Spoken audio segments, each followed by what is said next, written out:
everyone. It is me, Miss Elaine. I am back with another Firehouse Art Center Virtual Arts Kids class. And I am the Executive Director at the Firehouse Art Center. We are a nonprofit art gallery that is in downtown Longmont on the corner of 4th and Kaufman.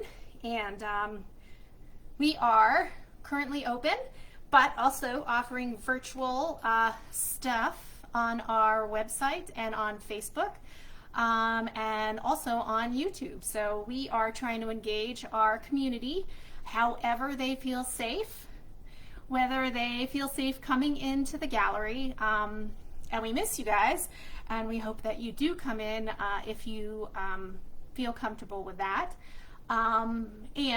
But also our community that wants to stay safe at home. So we're offering both virtual offerings and in-person offerings for everyone. So hopefully we will be able to bring art and culture to our community, the whole community, and even maybe branch out into wider arenas as we are available online, and maybe reaching people that wouldn't see us.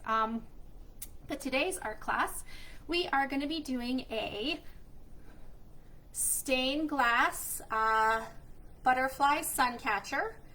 And this project is like one of my favorites. I've done kind of a lot of variations on this, but the black glue, which we're going to make today, if you haven't picked up your supplies, but all you need is white glue in a bottle and then black acrylic paint to make black glue. And that is, I'm gonna hold it up close so you'll see.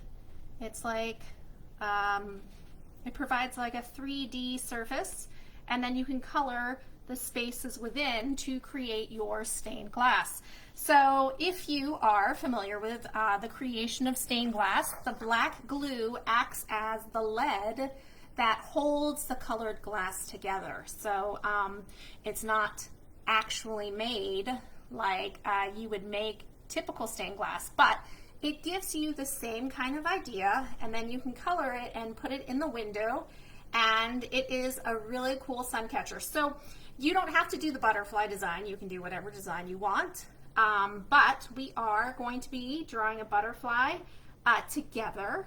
And we'll go through the anatomy of the butterfly and also how it's symmetrical, so bilateral symmetry. And if you are still working on your drawing skills, so if you are a younger student, you can really just experiment with the black glue and kind of see what shapes you make. This is a two-part class though, because the glue needs to be dry to make your glass portions, or your glass portions. So you have to wait for the glue to dry to do the color in between the glue parts.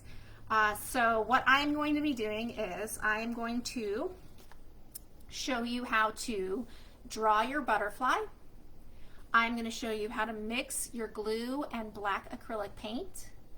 I'm going to show you how you can use your clear plastic material, whether you have a file folder, one of these clear plastic file folders, or if you have found a plastic food container, you can also use that.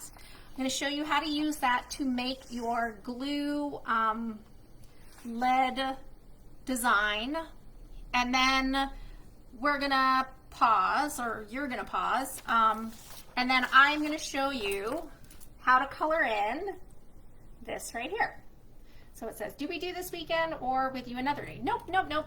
So the best thing about these live stream classes is you can take them live, or you can pause and you can watch it another time. So basically what you can do is, here with me today, you can do all the way up to this step, and then you'll have to pause it and come back later.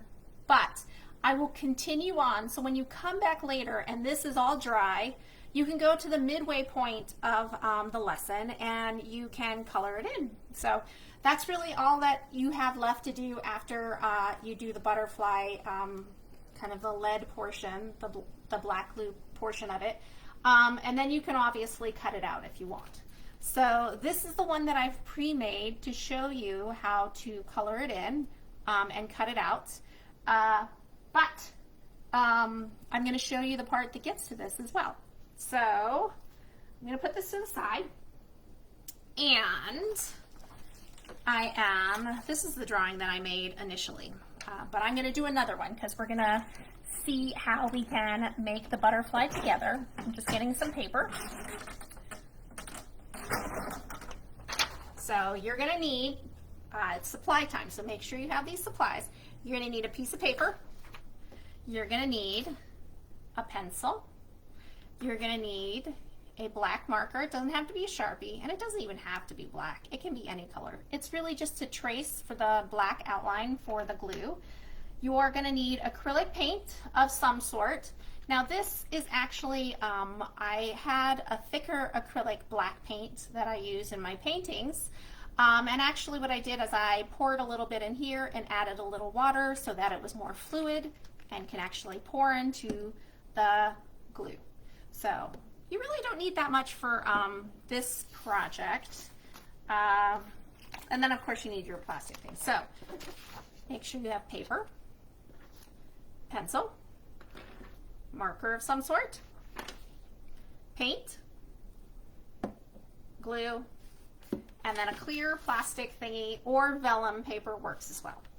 So let me, oh, and for the coloring part, sorry, I guess this one does take a few more supplies than I usually do, but you know, big old bag of colored markers. So you want permanent, because if you don't use permanent, it'll like wipe off of the plastic, and you don't want that. I can also demonstrate, because I know a lot of you, this is a pretty big bag, and maybe you guys don't have, you know, upwards of 30 permanent markers. So I can also demonstrate how you can do this with just one or even just two. So I'm going to put these to the side because this is for afterwards as well. And I did want to show you some pictures of stained glass, actually just one that's in color,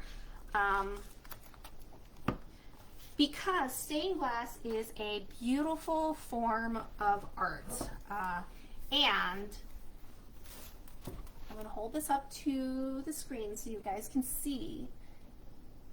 So this is a building that basically uses the stained glass to create its structure.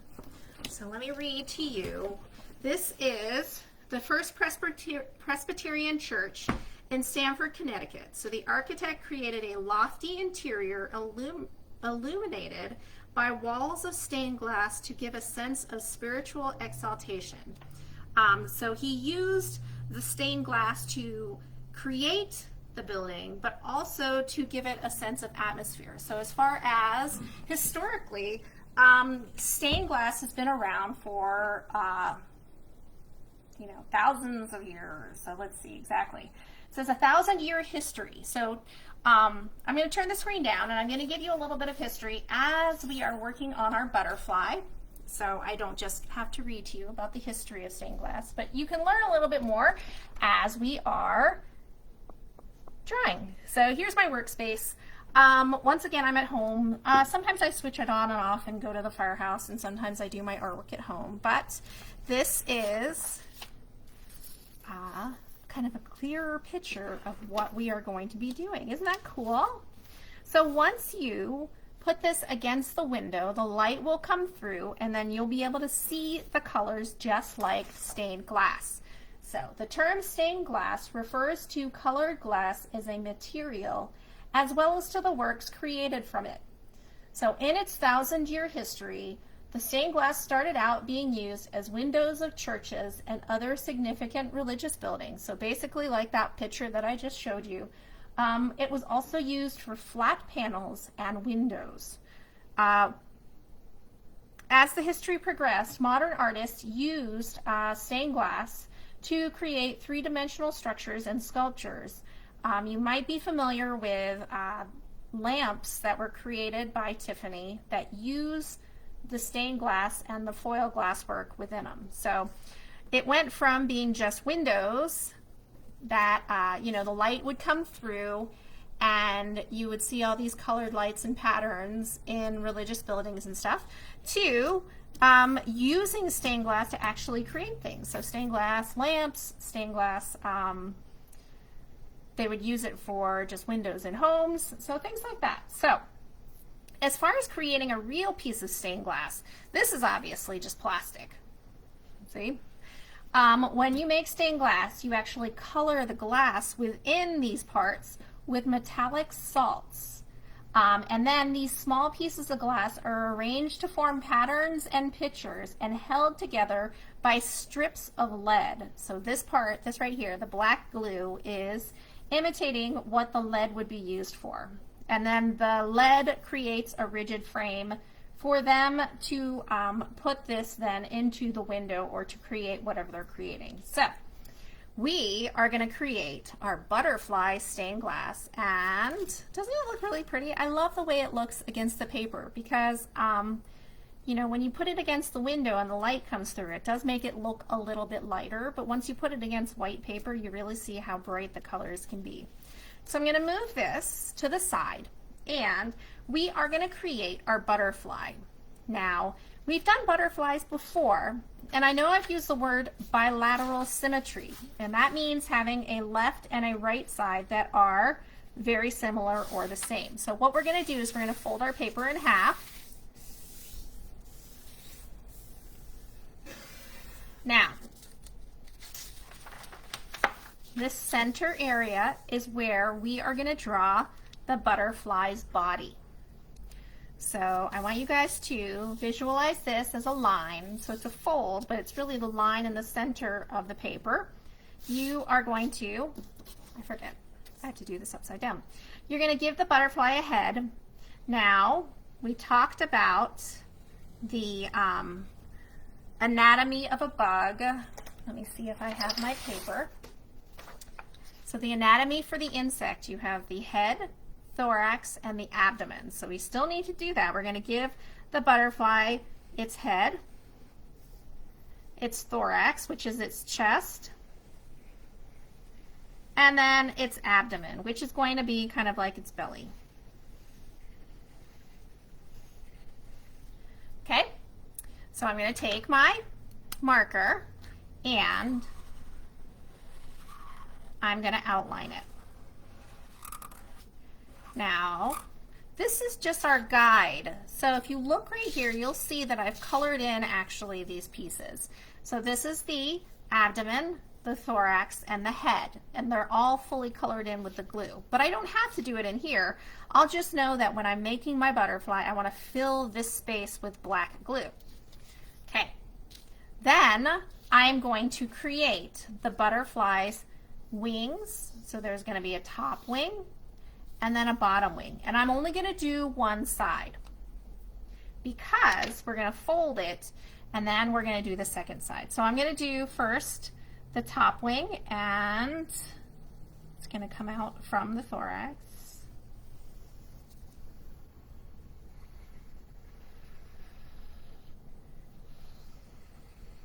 Just like that. I'm going to draw it with permanent marker just so you guys can see it better. So these black lines right here are the lead lines for the stained glass. And then I'm going to do its bottom wing.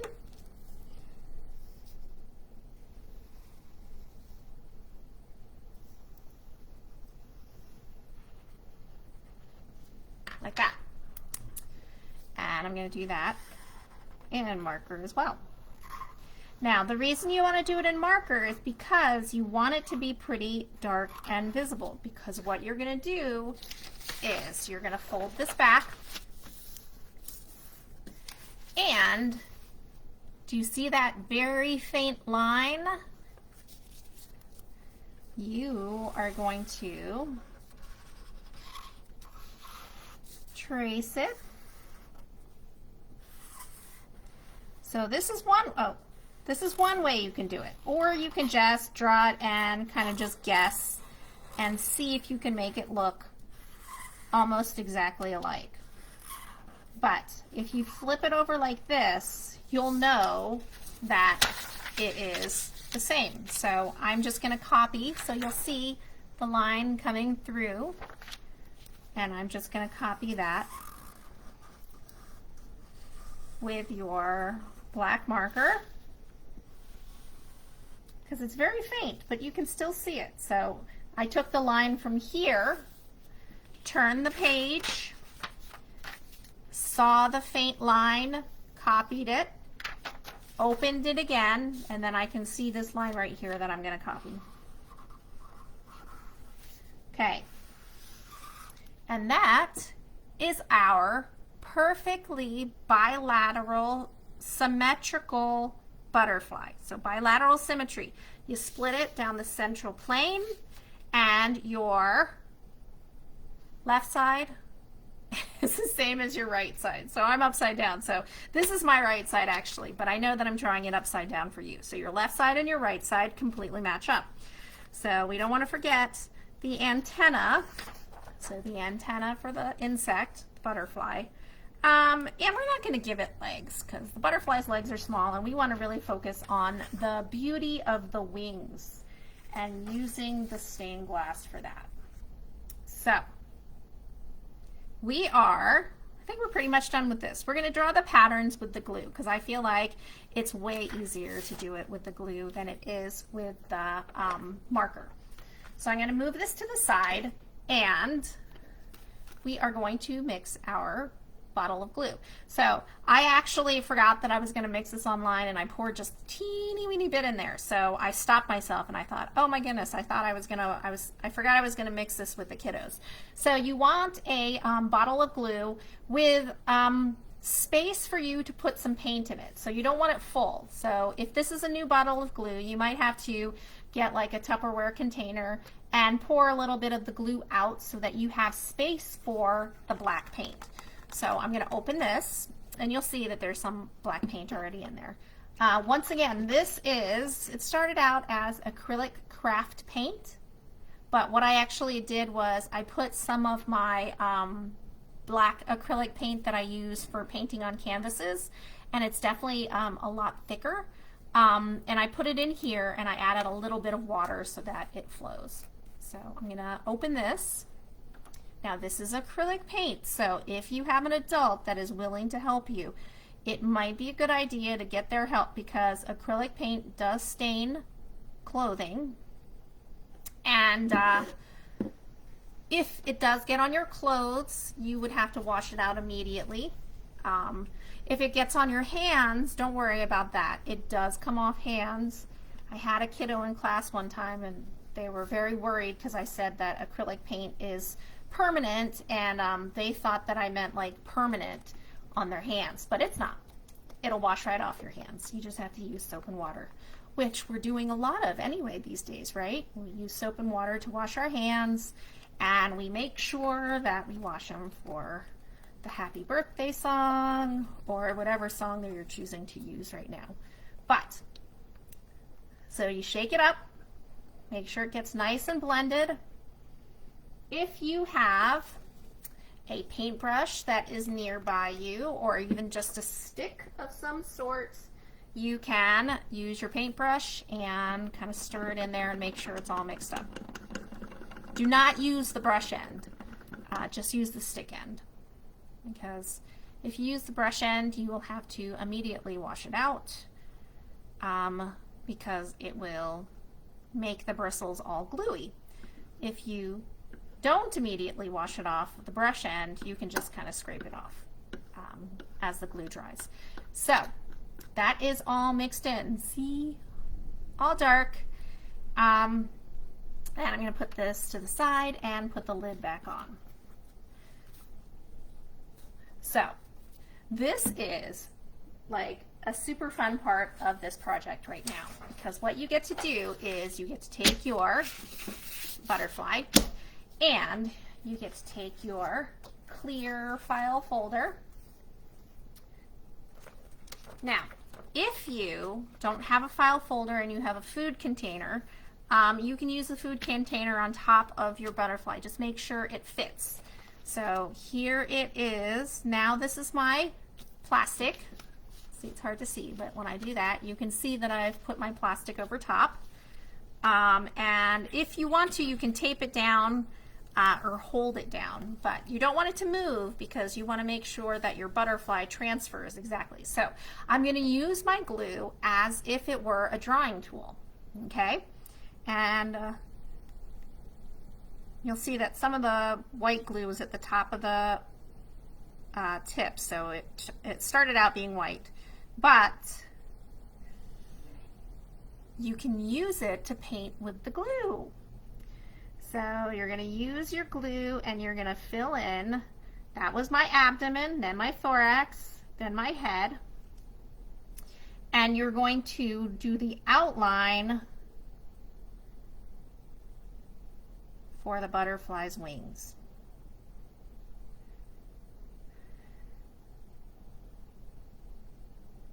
So you do kind of want to have that 3D look, and I'm going to stop so that you guys can see. I'm going to lift mine up. Don't lift yours up because it could get very messy, but I just want you guys to see the 3D element of the glue. So the glue is thick, so it's creating kind of like that ridged line that you can color inside. So I'm going to fill in some of these holes. So that was one side. I'm going to put this guy right here so you guys can see the final thing as well. Okay, then I'm going to do the other side. Now, if you mess up while you're doing this, and remember, I say that there are no mistakes in art. There are only lessons. So if you mess up on your butterfly, like in this stage right here, don't worry about it.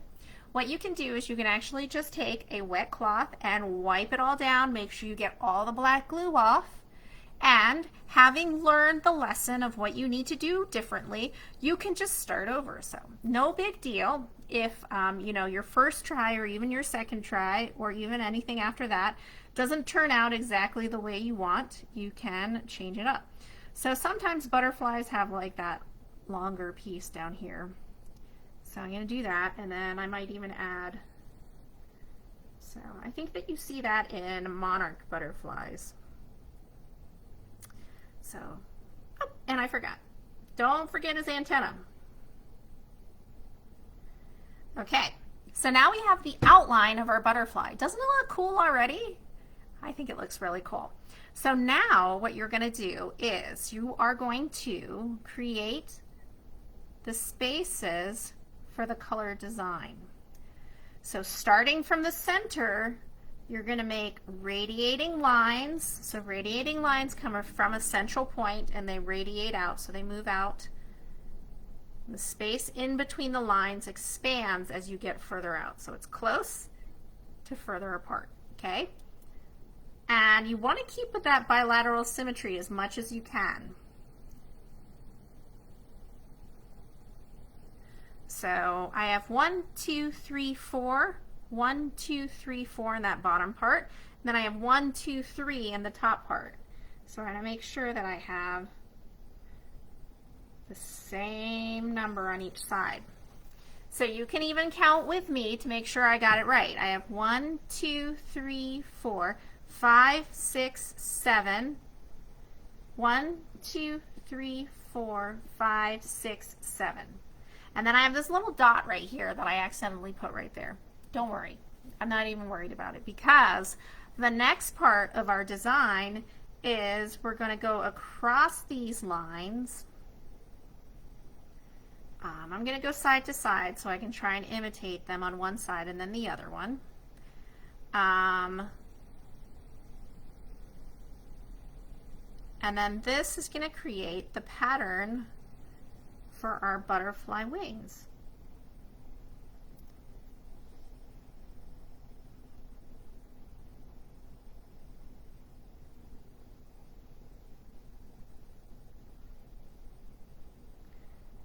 Kind of looks like Spider-Man, like a Spider-Man web.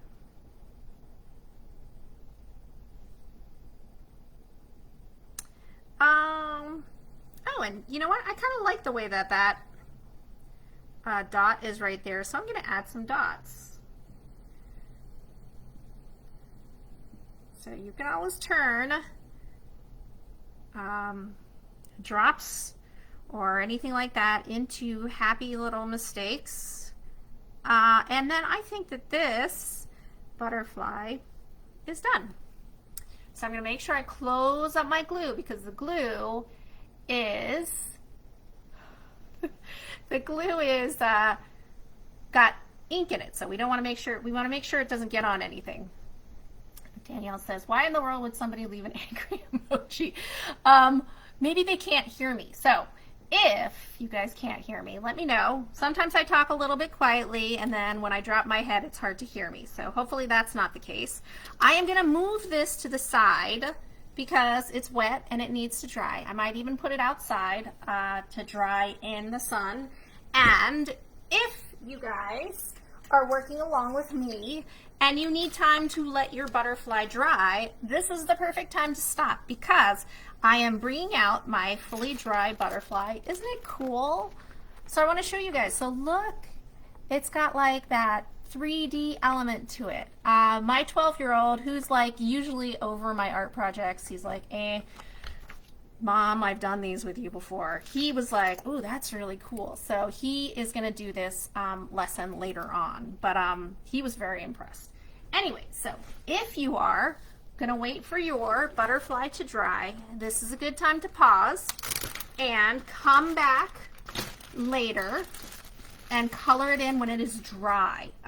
This glue actually dries pretty quickly. As you guys know, Elmer's glue dries pretty fast when it's thin, and since we don't have really that many big clumps, you know, it'll probably be dry in about an hour, but you might want to leave it just a little bit longer, just to be sure.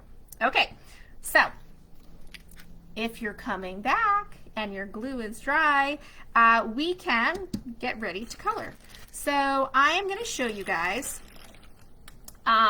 with a red and a yellow, because I'm going to do a monarch butterfly, or somebody actually called them painted ladies. So apparently painted ladies and monarch butterflies look very similar. It's just monarch butterflies are a little bit bigger.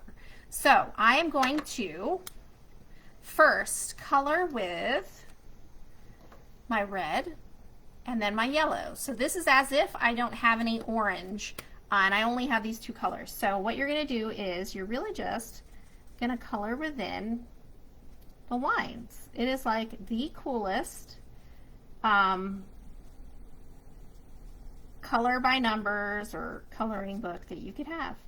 And the best part about it is you really can't go outside of the lines, because the glue part is raised, so you can actually just color them like that.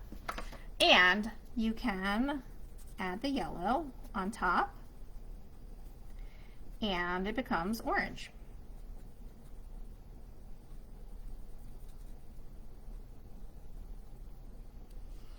Then as you're coloring, you can even just start coloring with the yellow, because it's pulled off some of the red.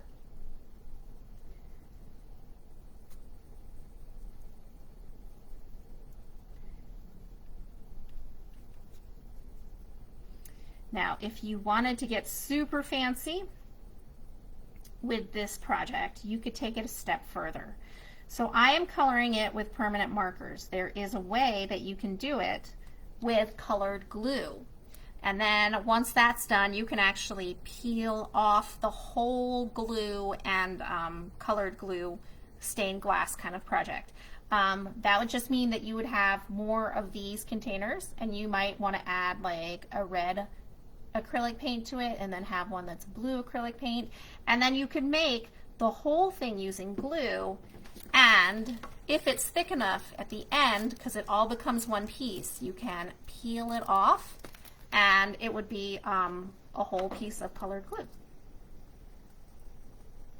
This I found is way easier than that. So, and it produces results that are just as cool. So I'm going to keep coloring. And as you can see, because my yellow, because I colored it over the red, it's still coloring orange. And it even has like that reddish orange fading into yellow that monarch butterflies have. And so I'm going to keep going. And on the other side, I'm going to demonstrate a different technique. So this one I'm coloring in each piece at a time. There is an even faster way to do this, and is a great technique for younger kids that are still learning how to color in things in the lines, although this is very good for that as well. What you can do is you can actually turn it over and you can color the backside. Now when you color the backside, because you don't have those lines as your guides, because those are on the other side, you can just color like this over the whole thing. And I want that orange, so I'm going to come with my yellow and kind of blend the yellow and the red together. Now the reason we use permanent markers and not just your normal markers is because if you were to smear this with a normal marker, it would come right off, and you don't want that. You want to make sure that your colors stay bright and vibrant. So as you can see, this is much faster coloring it on the backside.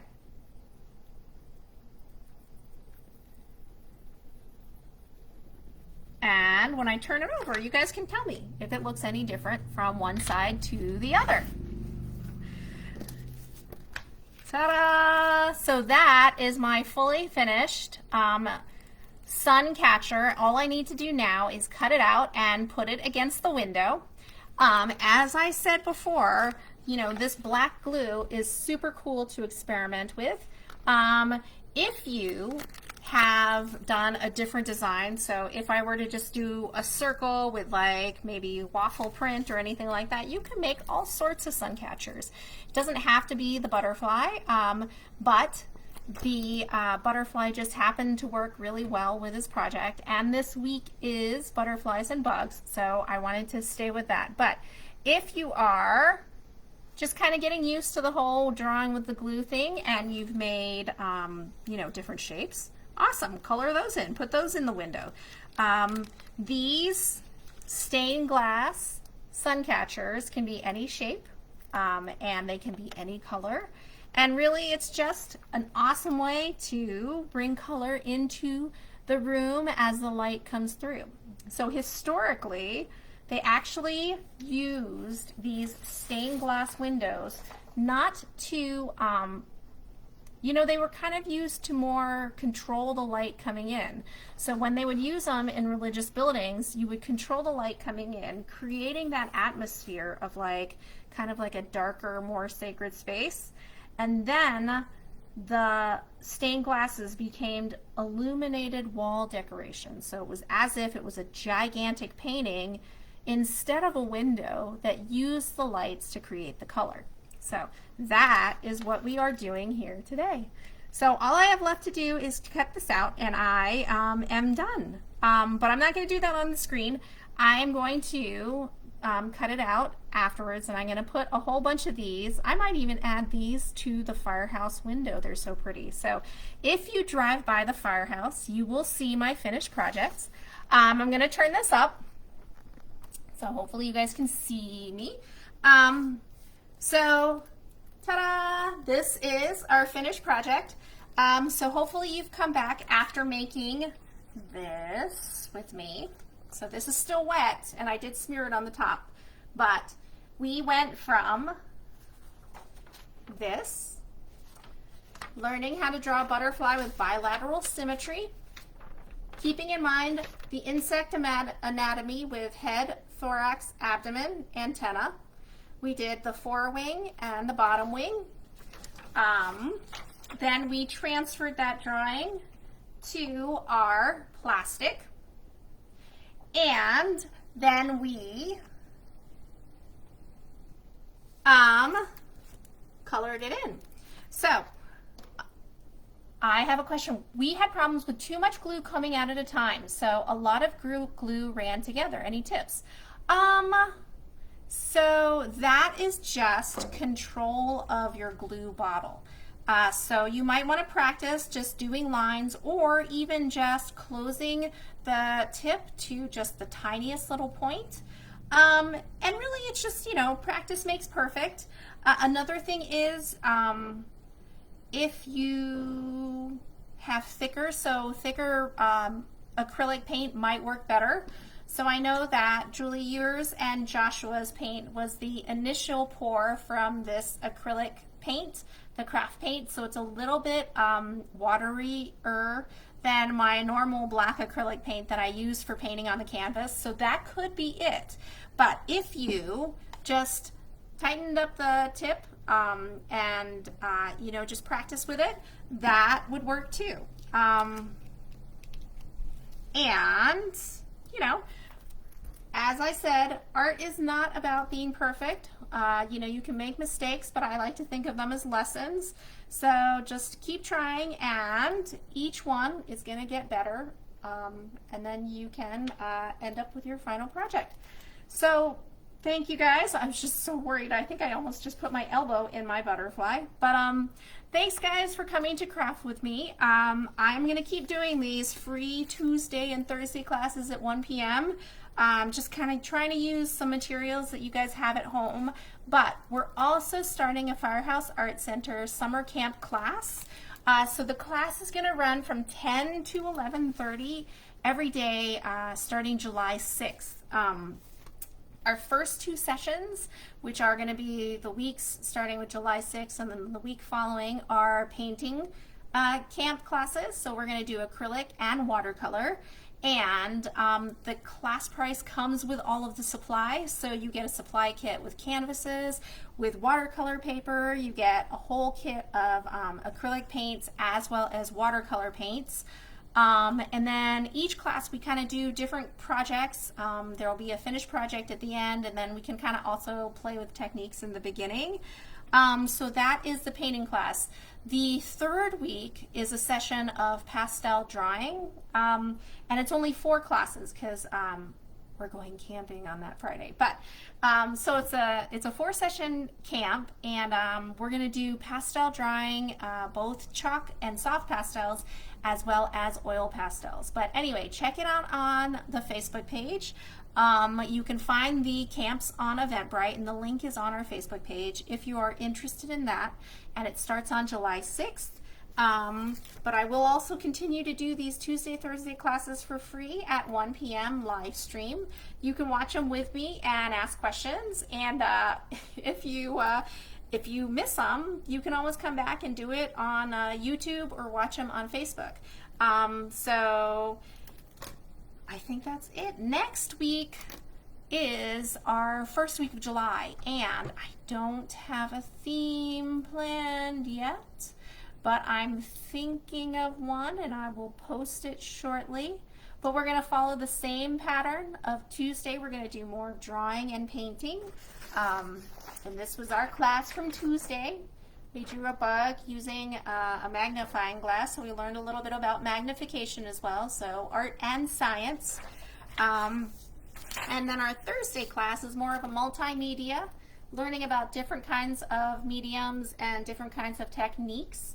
But this one was kind of like an art history art class, because I gave you a little information about stained glass as well. So summer is a time for fun, but you know, you can always have art projects and learning projects along the way that keep your brain thinking and keep you creative. So hopefully you'll be back again for next one, Tuesday, Thursday. If you're interested in the camps, check those out.